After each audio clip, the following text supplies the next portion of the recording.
शुक्रवारी जलसंधारण दिनी राज्यभरात महा वॉकॅथॉन 2026चं आयोजन करण्यात आलंय। उपमुख्यमंत्री एकनाथ शिंदे यांचं नागरिकांना सहभागाचं आवाहन आहे।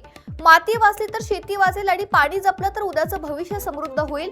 पाणी हा केवळ आजचा प्रश्न नसून पुढच्या पिढ्यांच्या भविष्याचा प्रश्न आहे। त्यामुळे जलसंधारणाची चळवळ ही केवळ शासनाची न राहता प्रत्येक नागरिकाची लोक चळवळ झाली पाहिजे, असं प्रतिपादन उपमुख्यमंत्री एकनाथ शिंदे यांनी केलंय। जय महाराष्ट्र।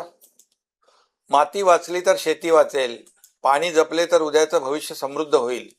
माजी मुख्यमंत्री स्वर्गीय सुधाकरराव नाईक साहेब यांच्या जयंतीनिमित्त 21 ऑगस्ट हा दिवस आपण राज्यभर जलसंधारण दिन म्हणून साजरा करत आहोत।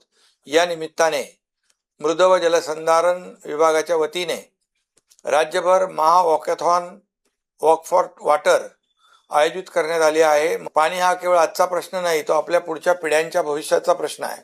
त्यामुळे जलसंधारणाची चळवळ ही केवळ शासनाची नव्हे तर प्रत्येक नागरिकाची चळवळ झाली पाहिजे।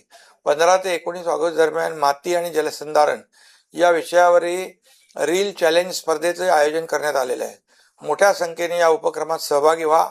जाहिरातीतील QR कोड स्कॅन करा, आपली नाव नोंदणी करा आणि शासनाने ठेवलेली आकर्षक बक्षिसे जिंका।